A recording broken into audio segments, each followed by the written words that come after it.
Hi everybody, it's Richard here again and welcome to another video. And today I'm very pleased to welcome my good friend Ross Goodall. How are you, Ross? I'm doing really well, Richard. Thanks again for inviting me onto your channel.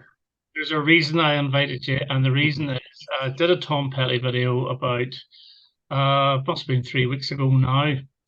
And I remember before I even started making videos, you were very heavily into Tom Petty. You were showing an awful Mhm. lot. You and this other guy, is it Rock Boy Yeah, 653, something like yeah. that. Mhm. And I thought, well, we'll see if Ross is still into him as much as he was way back when he was a school kid. So, what we're going to do is we're going to go through our 20 favorite Tom Petty songs. I'll go through from 20 to 16 first, then Ross will do the same. We'll fly through the 20 to 11 basically, and then we'll concentrate more on 10 to number one. So, how did you get into Tom Petty, by the way? But I think it was through the Wilburys, which I think is probably the same for like a lot of folk, like Yeah. like especially particularly like in like the UK, like so being a big George Harrison, Jeff Lynne, ELO fan, it was like obviously at the Wilburys, like so like and that was like the first I probably heard of Tom Petty, and then I think I stumbled across the music video to "I Won't Back Down," where he's got George and Jeff Lynne and there's Ringo in it as well. So you think, oh wow, this is solo stuff really good as well, and very Wilbury esque like as well. So I think from there I just got the greatest hits compilation, the 1993 one, and then that blew me away. It was like, wow, he's really good, and then kind of then just got all his albums from there. To be honest, Would you still be into him as much as you were 6 years ago? I'd say I probably am. Yeah, I mean, I would still say he was probably in my top 10 artists if I was to do a list. He would probably sneak into the top 10. I would say. So yeah, definitely a big fan of his. Yeah. I was the same. It was the Wilburys, although I actually did see him live before the Wilburys, and I Mhm. didn't appreciate it because I didn't know any of the songs at all. He was supporting Bob Dylan. In fact, Roger McGuinn opened it, and I knew more about him than I did Mhm. Tom Petty. Okay, well, I'll go through my 20 to 16 now. And I'm just going to use CDs today rather than vinyl albums. So my number 20, and I call this the standard Tom Petty song, but it's one of his best standard Tom Petty songs. And it's from Hard Promises, and it's the opening track, The Waiting, which is a really good rock song. I prefer this to Refugee, which I always compare the two. I always think they're quite similar, but for me, the Waiting is a really good, catchy song and a really good opener to Hard Promises. My number 19 is actually from Echo, and it's the acoustic Accused of Love, which I think is the best song off this LP. And I'll be honest, this is the latest I go with my top 20 is the Echo album. And yeah, it's not a bad album. It's just a little bit too long. It really is. But for me, the standout is the very melodic, very acoustic Accused of Love. Number 18, I'm going to go with from Wildflowers, the ballad Only a Broken Heart. Now, I think this should have been the first single. I think it was released as a single eventually. That's one thing. I'm never too sure of what Tom Petty released as singles in the UK. I just don't know. But I think this is good enough to be on this upside down. It's good enough to be a top 10 hit. I think it's absolutely beautiful. And it's one of the best songs of this album. Number 17, and I have to go back again, The Hard Promises. And it's actually the opening track off side two, and it's Letting You Go, which again is extremely melodic. It's extremely catchy, and I love the vocals on it. I love the backing vocals of it. It's just a really good song. Again, don't know if it was ever released. And then my number 16 is from the second album, You're Going to Get It. And it is the single. I know this was a single because I've got the 12-inch of it, and it's Listen to Her Heart. Now, I know the opening of it sounds a little bit like Needles and Pins, but it's just, again, a really good melodic mid-tempo rock song, which I think is one of the best songs off this. So that's my 20 to 16. Fantastic stuff. Yeah, I mean, I'll be getting onto some of those songs like in like a bit. Yeah, I think there will be a little bit of crossover in this list possibly. Yeah. But anyway, my number 20 is from the She's the One album. It's Walls, like the single, great pop track. Lindsey Buckingham on backing vocals, just one of his most accessible songs, I'd say. And a shame it wasn't a bigger hit or like a hit by any means. I think it's great, and I think Lindsey Buckingham vocals are very high up in the mix. You know, you really do. Mhm. And I think you put it this way: that version of Walls is better than the other version that's on the CD, which is Yes, which is the one he does live, or like all I did live, like sort of thing. Like, and he does the alternate version, but has to be that one, like every time for me. My next one you've already mentioned, "Letting You Go" from the Hard Promises album. Again, just echoing that what like you say, it's a very nice, gentle track. He sings it really well. You've got a lovely arrangement, and like the bridge section as well is just stunning stuff. Next one for me, number 18, is from The Long After Dark. It's "Deliver Me." oh, Which I think is a really good rocker, really underrated track. I think should have been a single. I know for a fact this one wasn't a single, but this song, yeah, again, it's one of these tracks. Easily should have been a single. Like I always imagine it being used in like an advert for like Royal Mail, like on Amazon or something. You know, you can just see it. But no, it's a great track. And like honestly, yeah, one of my favorites. And then what's that? Number 17. I've got the opening track from this, "Room at the Top." Great ballad, builds up really well. Guess it's about his divorce and that he was going through a bit of a tough time making this album, but no, a great song. And then one, I think you had this one at exactly the same place, 16, and "Listen to a Heart," right. which again, just kind of echoing like what you say about it. Like it's one of his like early classics, the kind of chiming 12-string guitars on there, and yeah, great chorus. Very, again, could have been a hit again, like the UK. It kind of slotted right into like what was going on, Squeeze and Elvis Costello. It kind of has that feel to it, or like that spirit, but it just did absolutely nothing. Like whenever I was describing Tom Petty in the last video, I said it's very difficult, but its early albums were quite new wavy. And I Mm-hmm. think that's the case with Listen to Her Heart. The B side of that is a Yeah. live version of I Fought the Law. I don't know if you've ever heard it, Mm. but really good. I think I do actually. Funny enough, I think I mentioned. I think I've actually got that like as a 7-inch somewhere. But yeah, no, great song. Okay, my number 15, and it is from Into the Great Wide Open, and it's Two Gunslingers, which was always one of the first songs to appeal to me off this album. And it's actually the piano bit on the chorus that I really do like, the tickling piano. And I think it's just, again, I'm a melodic man. I just like melodic songs, and this is just full of melody, and I think it's great. Now, my number 14 may be a little bit of a surprise, but it's off the second album again, and it's No Second Thoughts. And this has got a bit of a calypso feel to it, very acoustic, but there is a calypso, almost Caribbean feel to it with the "ooh, yeahs." I think it's absolutely brilliant. And I'll tell you, it's my favorite song off this album. I just absolutely love it. Then we go back, I'm getting all confused here of where these CDs are. Again, we have got Hard Promises, and it's the duet with Stevie Nicks, Insider, which I think is absolutely gorgeous. And it's better than the one that she did, which I can't remember the name of now, that was in her album. Yeah, Stop Dragging My Heart Around. It's a bit more for So, yeah, upbeat one, no, yeah.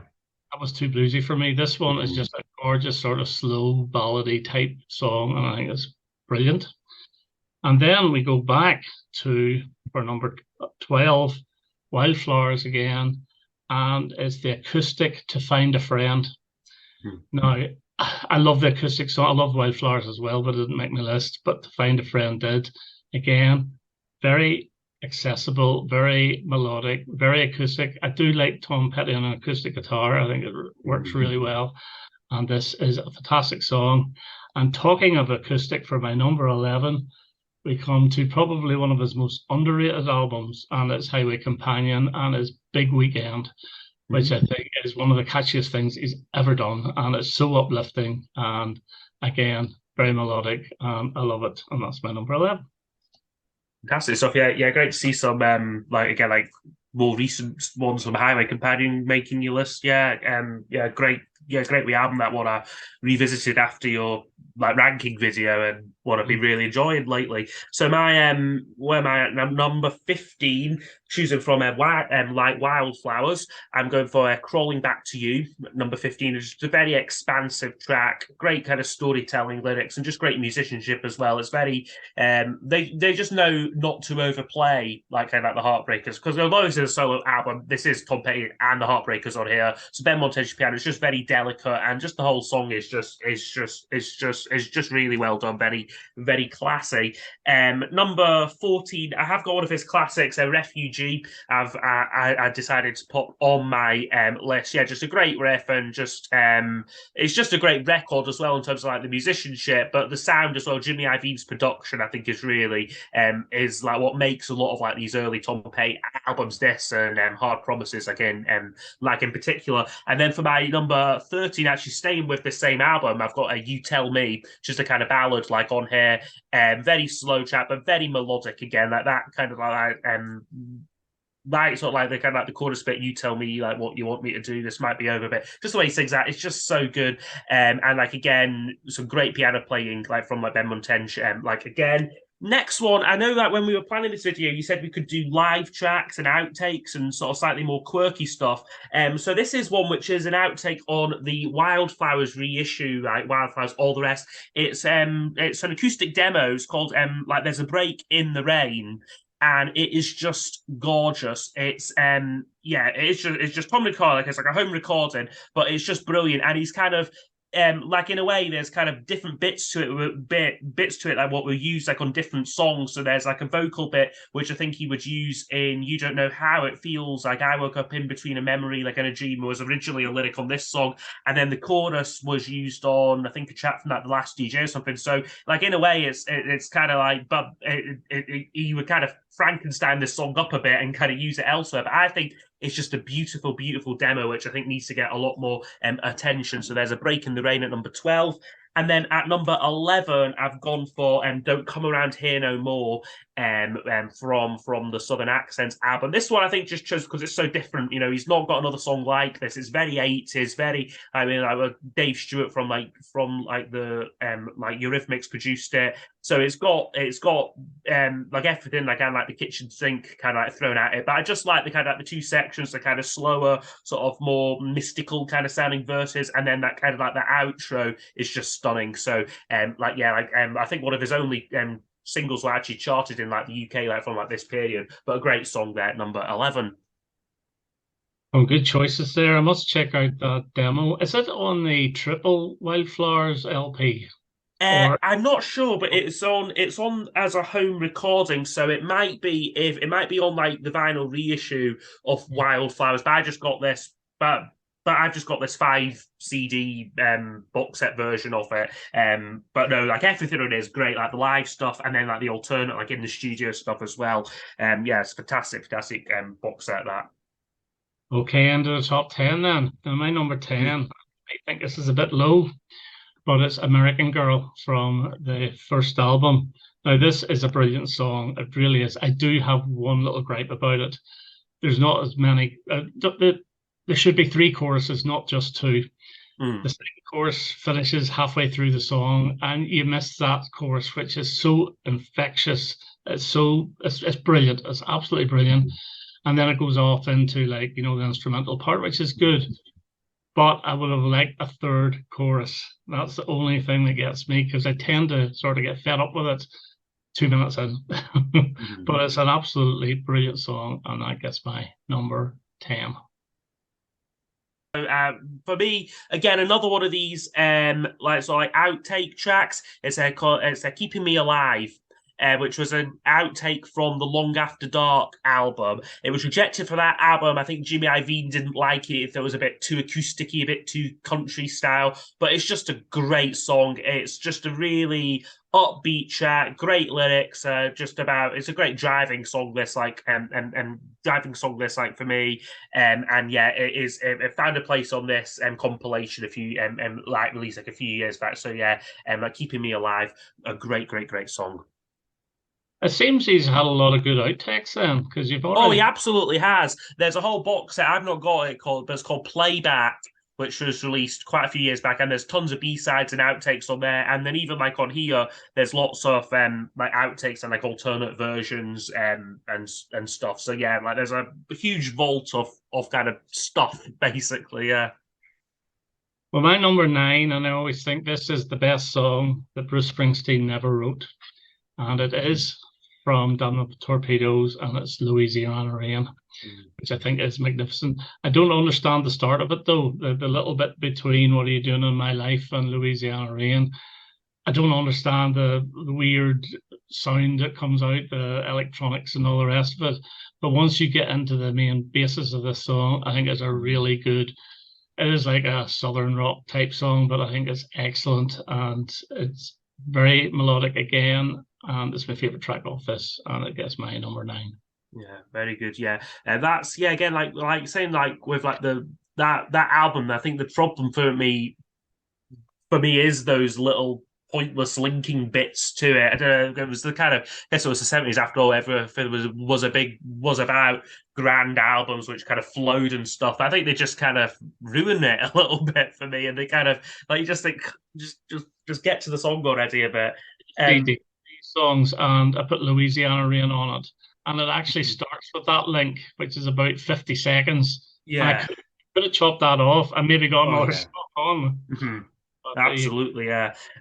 So my number 9 is from his his most recent album, and sadly his like last album, Hypnotic Eye, which was actually one of the first records I got off his. You know, this had come out in 2014, I think, and it's maybe a couple of years later when I became a fan. That is the track Fault Lines, which is just a killer rocker. It's a real return to the sound of the first 2 albums for me, you know, just fun and a bit new wavy, but you've got this great bass line on it and just this awesome guitar riff from like Mike Campbell, and he just sounds so young and relevant on this track for me. So yeah, like Fault Lines, like definitely the best track from Hypnotic Eye, and would make my list at number 9. Yeah, well, that's one of the very few I actually like off that album. I think it's either the second or third track on the album, isn't it? It's the second track, yeah. So there's a good, and it's one of those, there's a good couple of tracks at the start. It does go down a bit in the middle, and there's a few I quite like, and there's a track on the end called like You Get Me High, which is really good. But yeah, I can understand it not being everyone's favourite. Well, my number 8 is certainly not your favorite. I know that for a fact because you mentioned it in the previous video. And it's from the debut album, and it is Mystery Man, which is so laid back. It's just so damn cool. That's what it is. It's such a laid back, cool track. You know, you just relax to it, and cool is the only way I can describe it. I love the guitar on it. Again, it's so cool. The guitar, everything about it screams cool to me, and it's got a really nice melody as well. And again, it's my favorite off this album. So Mystery Man is my number 8. Yeah. Interesting choice again. Not what I considered them, unfortunately. But no, I don't know. Maybe what I do need to. Sorry, that's so like those first two albums. Although I say I'm a big fan, and I am. I mean, I don't know those records inside out, so it's maybe one of those things I might revisit them and be like, oh, this is a surprisingly good song here. But yeah, that one I maybe need to go back to. I think it's different as well. That's what makes it sound so good. It's very different. Yeah, and that whole first album as well, there's quite a lot of variety on it as well in terms of the styles on it. Like, you know, it kind of goes from Mystery Man, then there's, I think the next track's Luna, which is just very different again, and then American Girl. So yeah, he covers a lot of ground on that for like a debut album, yeah. So my number 8, I'm going for, again, return to Wildflowers, like it's like a higher place. One of like, again, a really breezy acoustic number, very catchy chorus, this one here. And again, just a great guitar solo like on there too. And I think it's just a great record. Like just the sound of it and his vocal just works really well. Yeah, just a fantastic song. So yeah, like a higher place, number 8. Good track. My number 7 is from I think the album before that, and it's from Into the Great Wide Open, and it is Learning to Fly. The opening track. The only gripe I have about this album is recorded far too high. So if you put this on and then put any other album on afterwards, you can hardly hear it. Or vice versa. You put this on after an album and it just nearly blows the speakers off. So it could have been brought down a little bit. But this gets the full Jeff Lynne production. And I think it really does work for this album as well. It's, you think, I always say that Full Moon Fever sounds like a Wilburys album. This sounds like a Jeff Lynne album. Yeah. But Learn and Fly, again, melodic, really good opener. Didn't do too well in the charts, but still one of his better songs ever. And my number 7. Yeah, definitely. Yeah, and my number 7 is from the same album. It is "You and I Will Meet Again."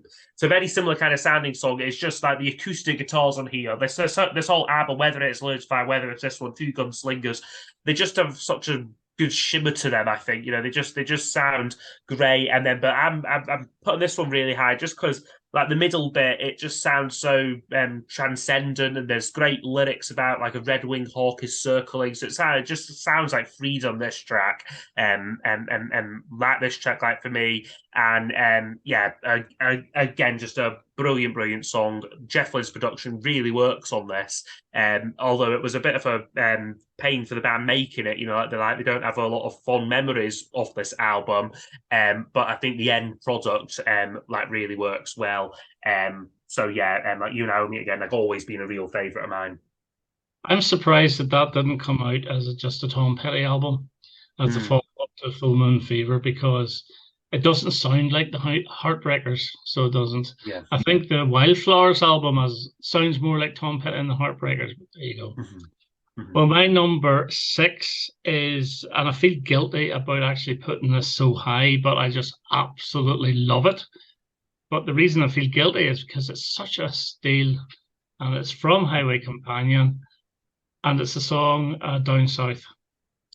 And this one, if you listen to the music, it's exactly the same as Bob Dylan's Love -0, No Limit.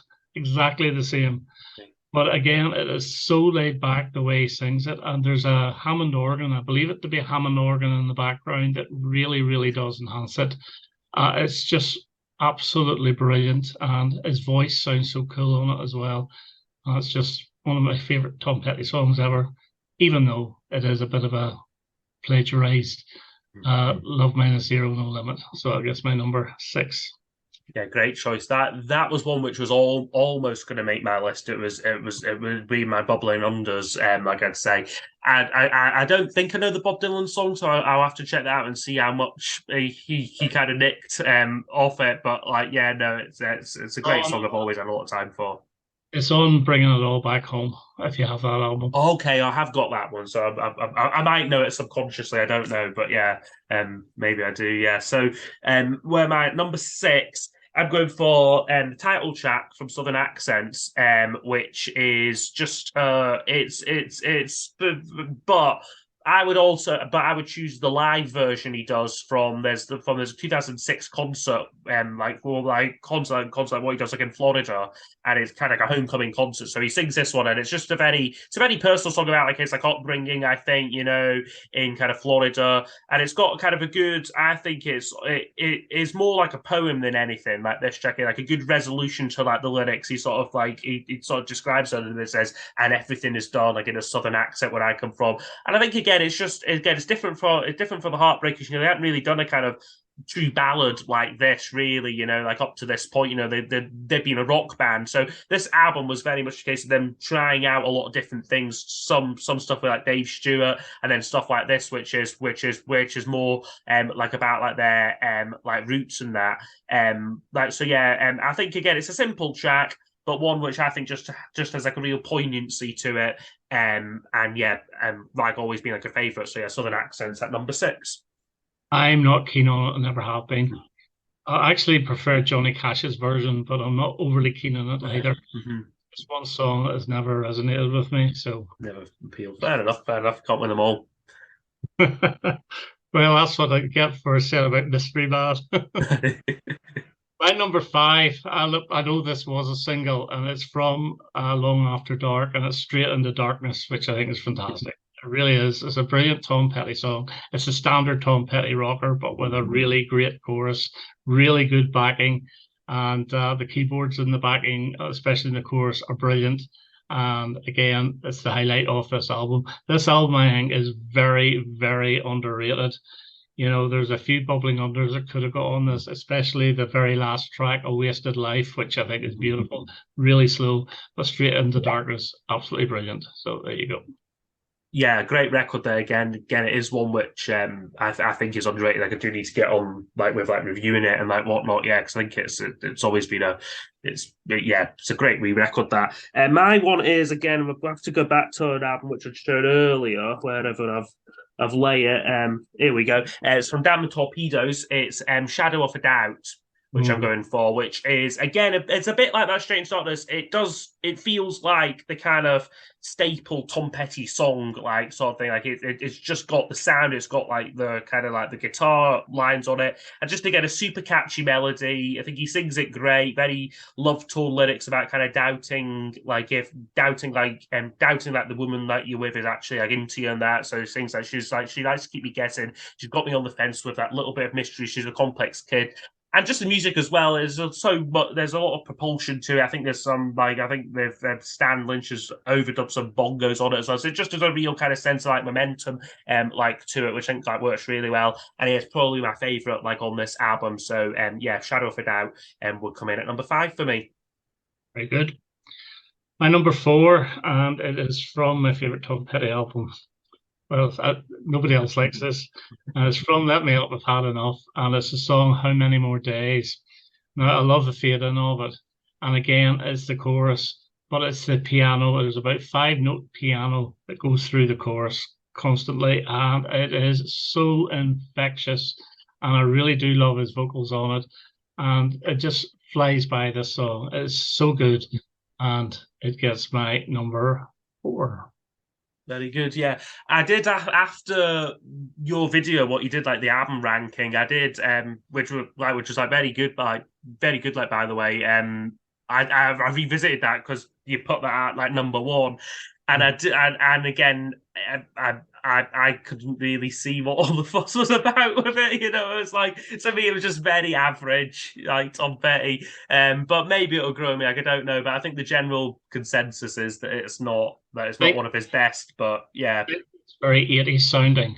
Yeah. But Southern Accents is even more 80s sounding with some of the tracks on it. And, I don't know. I just it's one of the first ones I bought after Full Moon Fever, and I just thought it was great. Yeah, and I think there's always that kind of nostalgic connection, I suppose, to like an early discovery, and maybe I'm a bit like that with like McCartney. Sometimes you're like, I like the albums that no one else seems to like a lot of the time, things like Press to Play stuff, because you feel that they've been neglected a little bit, I guess. I don't know. But anyway, my number 4's already been mentioned by yourself. It's I'm Learning to Fly. Like from like Integrated Wide Open. Again, just the same reasons, the guys, like you said, the clean, crisp production. Jeff Lynne works as magic on this song, I think, and it's just such like an anthemic track. The chorus is really sing-alongable, and again, it was a single, but should have been a huge hit, especially coming after so he'd had the success with the Wilburys and with Full Moon Fever. It was this album should have been a big hit and took off. But it's just such a shame that it didn't. And it's no fault like off like the material like on here, which for the most part is really, really good. And this is like my favorite track from it. So yeah, that's Learning to Fly at number 4 there. Excellent song. Well, my number 3, you've already mentioned it, and it's from Southern Accents, and it's Don't Come Around Here No More. And I think this is the best song off this album. I think it's brilliant. As you said, the ending, whenever it really gets going, is brilliant. And I do like the almost psychedelic part of it as well. It is different. If you stripped all instruments, it would probably be a weak song. I always sort of compare this to something like Nick Lowe's I Love the Sound of Breaking Glass, which works so well with everything, but you couldn't play it acoustically. It's just not good enough. No, it couldn't. But as a recording, it's brilliant, and that gets my number 3. So yeah, my number three is from the Wildflowers album. Again, it's probably my favorite album of his. It's "You Wreck Me," which again I think is one of his best rockers. Such a great riff on it, and again a great driving song. I think that's a kind of recurring theme in Tom Petty's music is I think the best kind of car driving music like you can get. Back to like be honest with you, and this definitely that fits and like fits like the bill to that. Very catchy again. He's just got away with writing these very very melodic but still very kind of punchy rock songs as well, which I don't think a lot of artists that kind of like could do. And again, it's just got such good production as well. So yeah, like You Wreck Me would be my like number three choice there. Good choice. My number two. I have a feeling this is going to be your number one. If not, it's definitely your number two. Okay. It's Free Falling.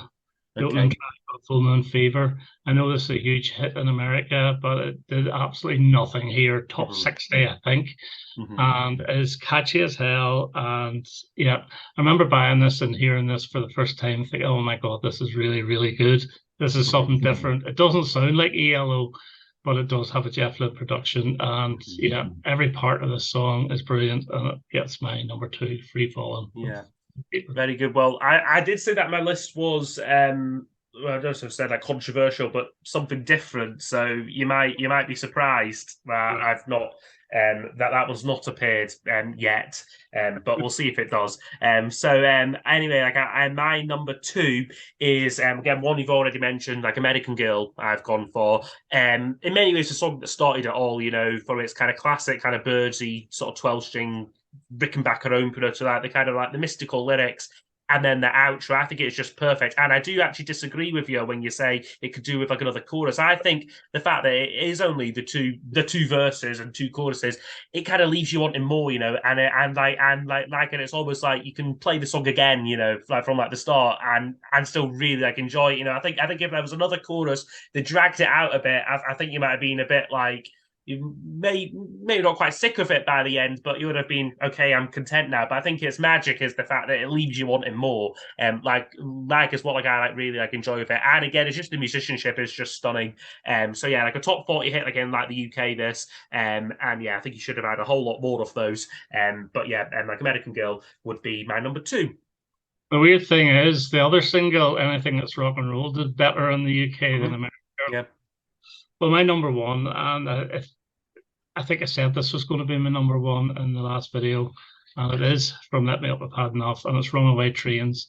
And it does start off really 80s with the synthesizer and so forth, but yet again, he's hit a real killer chorus in this. And again, this is one of these tracks I have to play over and over again. I can't play it once. It does leave me, even though it's over 4 minutes, I want to hear more, and I do play it again. And I think it's the second track on side one. Brilliant, brilliant song. I don't even know if he played it live whenever I saw him. He might have. I actually tried to look to see what the set list was when I saw him in Wembley Arena, and I just can't get one.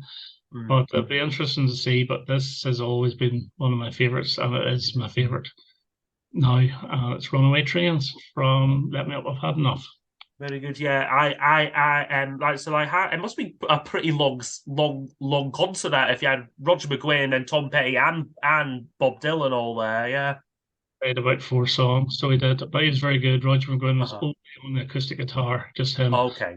He did So You Want to Be a Rock and Roll Star, and he did Mr. Tambourine Man and The Bells of Rimney and one other, which I can't remember. All right. Okay. Yeah. I never actually got to see Tom Petty live, which is one of my regrets. I think like I could have. He played London in 2017, like the year he died. And I again. Could I have gone? I could have easily gone, but I just was like, he'll tour or something, I'll get to see him again. But I'm like quite sad I didn't. But anyway, my number one, again, one you've already mentioned here. It's the opening track, Hard Promises, The Waiting, which I've gone for, which again, I think is just is the kind of perfect Tom Petty song. I think it's got like what a great like opening line, like baby, don't it feel like heaven night right now, like don't it feel like something from a dream? Just a great line to kick off like your album. A great kind of sing-along chorus. I think just like that, like again, very melodic. And they're just all pulling their weight, like the band, like on this. So yeah, I would say favorite and probably best, and I think most kind of representative of Tom Petty. Like if I was to say to someone, or like if someone was to ask me that's who's like not familiar like with Tom Petty, show me a Tom Petty song. I think this is the one that I would go to. I think is just the most representative of him like as an artist. So yeah, The Waiting at number one for me. Apart from Full Moon Fever, if somebody said to me, name me a Tom Petty album, I would probably say Hard Promises. Mm-hmm. I know you might say Damn the Torpedoes, but I've always preferred Hard Promises. There you go. Yeah, there's just a bit more variety on there, I think. Yeah, but they're both incredibly strong albums. Yeah. Well, we raced through that very quickly. We've got about 3 minutes left. I thoroughly enjoyed that. Yeah, it's fantastic. Yeah, I like really interesting to see like your list and also like pull my list together like as well. You know, again, a lot of I do feel a bit sad about neglecting this album, but it was just one of those. I was like, I don't want to be obvious, you know. So I was like, yeah, we'll choose all the obscure stuff. Yeah. Well, that's fair enough. Yeah, Well, but Ross, I think it is also just a sign of how good he is. You know that yes, like you can do a top 20 songs list and not even choose any from his most popular best-selling album. You know that you can get a good list together without the need for that. Yeah. Well, one of the other ones from that album that nearly made my list was the Apartment song, which I've always loved. That was the B-side of I Won't Let Back Down, which I think is really, really good. Well, Ross, thanks so much for coming on. This has been great fun and good to talk about Tom Petty. 2 videos inside a month for me for Tom Petty. Oh, my God. Yeah, you just get like a kick with certain artists sometimes, but yeah, it's been really great. Yeah, thanks for having me on, Richard. Right, that's me for now, and I hope to have another video quite soon, folks. All the best now. Bye bye. Excellent. Cheers. Bye bye.